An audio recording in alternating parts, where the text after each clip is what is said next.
BFM Business présente Tech Co, le grand live du numérique, François Sorel. Et un grand merci d'être avec nous. Tech Co, vous le savez, en direct chaque soir du lundi au jeudi, 20h-22h, sur BFM Business, bien sûr, à la radio, à la télé et sur bfmbusiness.com. Et évidemment, toute cette émission est en replay quelques heures après sa diffusion.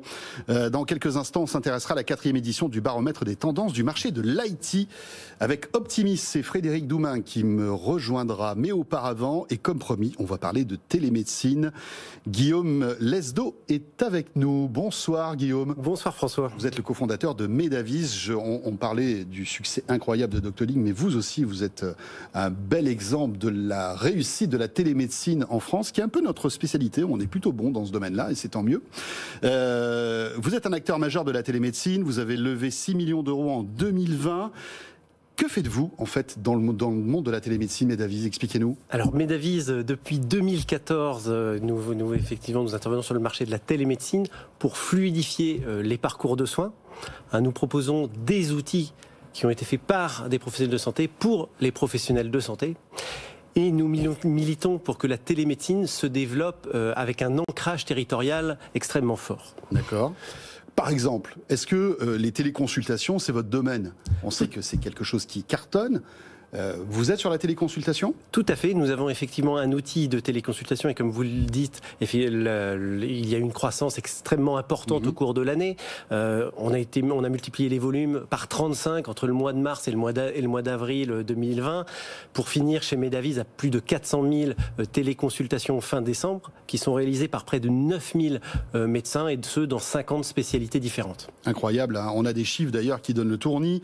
400 000 téléconsultations effectuées en 2020, 400 000, juste versus 2019. 30 000 téléconsultations en 2019. On voit vraiment l'explosion exceptionnelle. 400 000, bien sûr.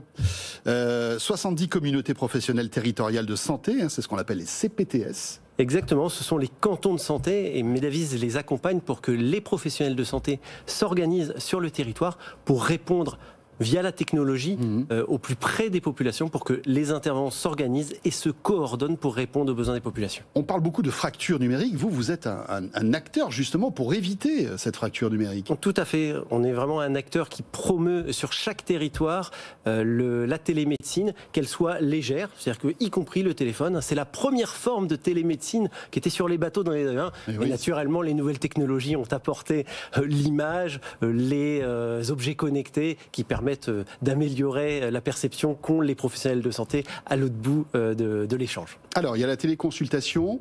Vous fluidifiez évidemment tous les échanges qu'on peut avoir, nous, patients, avec les médecins. Aujourd'hui, comment ça se passe? Quels sont les outils qui sont à disposition à la fois des médecins et des patients? Évidemment, c'est le smartphone. C'est le smartphone. Et est-ce qu'il y a des objets connectés santé aussi qui arrivent? Alors nous croyons beaucoup à l'interconnexion avec notre écosystème et effectivement, nous connectons les objets connectés, qu'ils soient stéthoscopes connectés, qu'ils soient tensiomètres connectés, pour remonter des constantes au médecin qui, lui, est à distance et qui est beaucoup plus confortable pour établir un diagnostic avec ces remontées des objets connectés. Alors comment ça se passe? C'est le patient lui-même qui va prendre, je sais pas moi, sa température, son pouls, sa tension, c'est ça? Alors ça peut être très différent en fonction de la population et de l'aisance technologique des populations. Naturellement, des personnes qui sont habituées à utiliser une nouvelle technologie peuvent le faire seules, mais on voit également énormément se développer sur les territoires ce qu'on appelle la téléconsultation assistée, qu'elle soit assistée très souvent par un professionnel de santé, une infirmière qui vient au cœur des territoires. Je pense notamment, on accompagne la CPTS de la Nièvre ou de Lyon, où le nombre de médecins est limité, et les oreilles et le toucher, c'est l'infirmière qui le remonte aux professionnels de santé. Et au médecin qui est à l'autre bout, qui peut aider naturellement à établir une ordonnance si cela est nécessaire et réaliser son acte de télémédecine. Mais ce qui est intéressant dans la télémédecine, c'est qu'on garde ce colloque singulier entre le patient et le médecin. Oui, c'est-à-dire qu'il y a toujours cette relation, même si évidemment la télémédecine ne règle pas tous les problèmes. Hein. Il y a des consultations où il faut voir le patient, le toucher. Naturellement, c'est extrêmement complémentaire. Il ne faut pas y voir d'opposition. Nous, on pense chez Medavis qu'il y a 10 à 20% des actes de consultation qui peuvent être remplacés par la télémédecine, mais c'est bien complémentaire. On est tout à fait d'accord avec ça. On est d'accord. La crise du Covid a tout changé. La crise du Covid a tout changé, comme on le disait. On a fait une très belle année 2020.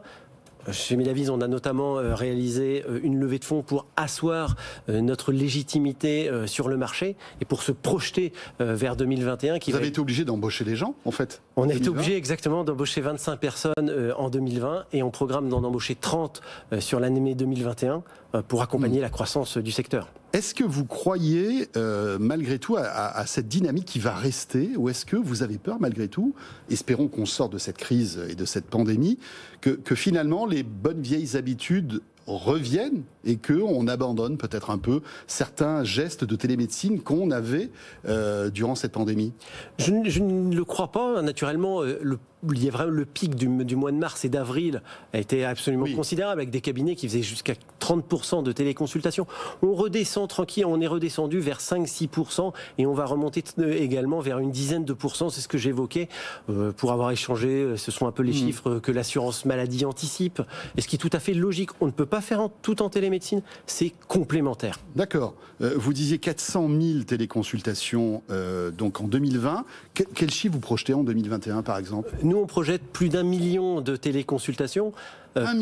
Pour Medavis, tout à fait. Et puis, on sait que nous, on se projette aussi pour consolider le marché et on va également l'atteindre grâce à des opérations de croissance externe, ce qui est un de nos objectifs pour consolider ce marché qui est extrêmement éparse, puisqu'il y a 140 solutions de télémédecine qui existent recensées par le gouvernement. D'accord. Et donc l'idée, c'est parce qu'il y a ce projet aussi de santé, qui est Santé 2022, je crois. Tout à fait, Ma Santé 2022, dans lequel on s'inscrit totalement et à laquelle on adhère pour que chaque territoire soit doté et équipé et s'organise pour favoriser l'accès aux soins sur chaque territoire. C'est fondamental. Que vous soyez dans la Nièvre, dans la Creuse, la télémédecine est un outil complémentaire. À partir du moment où les professionnels de santé sont capables de s'organiser et de se coordonner, ça répond aux besoins des populations. On parle beaucoup de zones blanches, par exemple, dans les télécoms, des endroits où on ne capte pas de réseau, où on n'a pas d'internet, etc. Est-ce qu'il existe des zones blanches aussi en matière de télémédecine? Est-ce qu'il y a des endroits qui sont à conquérir où aujourd'hui il n'y a rien? Oui, malheureusement ça existe. Et très souvent, quand vous regardez les cartes, on peut superposer les déserts numériques avec les déserts, les zones blanches. Quand il n'y a pas de réseau. Et puis ça favorise moins l'implantation des populations vers des zones où les moyens de télécommunication sont moins dotés. Donc la 4G, la 5G, la fibre optique, ce sont des sujets que vous suivez de près, bien sûr, pour accompagner votre croissance? Tout à fait, c'est un enjeu. Et l'IoT, vous parliez tout à l'heure des objets connectés, l'IoT va jouer un grand rôle dans le développement de la télémédecine.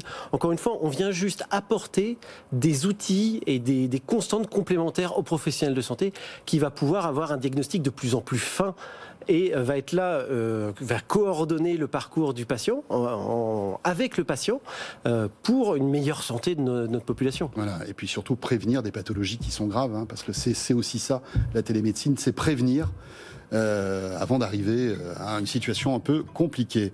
À noter que Medavis vient de recevoir le prix West Web Awards dans la catégorie la plus belle épopée de la croissance 2020, dont vous avez levé 6 millions d'euros, vous êtes récompensé aussi, donc tout va bien pour vous? Tout va bien pour nous et on espère être un des acteurs qui va consolider ce marché pour que les géants français émergent. C'est vraiment une de nos volontés extrêmement fortes et les 18 prochains mois vont être extrêmement clé dans la construction de ce marché qui attire énormément les acteurs étrangers. Merci beaucoup Guillaume Lesdot, cofondateur donc de Medavis. Merci. Merci François.